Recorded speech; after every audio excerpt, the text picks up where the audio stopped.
कमिटीशी core committee plus आम्ही parliamentary board अशी बैठक झाली. त्याच्यामध्ये एकूण जे 9 जण निवृत्त झाले, 9 जण निवडून यायचे. त्याच्यामध्ये कोट्यापणे 5 BJPचे येतील असं वाटतं. एक 6वी सीट ही इंडिपेंडेंटली वोटिंग होणार, कारण विधान परिषदेच्या निवडणुकांचं वोटिंग हे मुदत संपण्यावर होते. तर प्रज्ञा सातव यांनी जो राजीनामा दिला आणि BJP प्रवेश केला तर ती वेगळी होणार.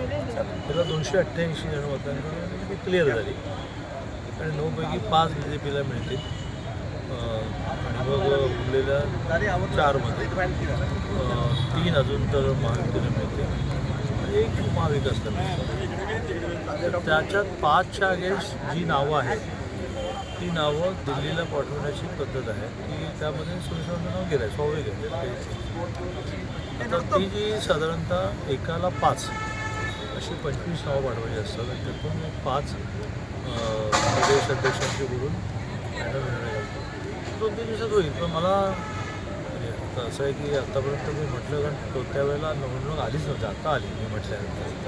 त्यामुळे त्यावेळेला मी म्हटलं तेच पुन्हा अधोरेखित करेन की सुरेशराव अळवणकरांनी ज्या प्रकाराने विधानसभेमध्ये कुठलीही खळखळ न करता राहुल आव्हाड यांना लढवायला परवानगी दिली, त्याचं बक्षीस त्यांना मिळालं पाहिजे, ते मिळेल.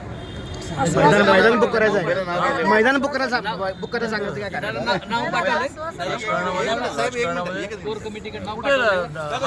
दिल्लीला नाव साहेब सगळ्यांच्या बरोबर यादीत गेले.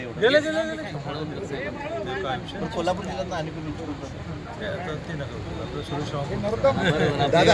दादा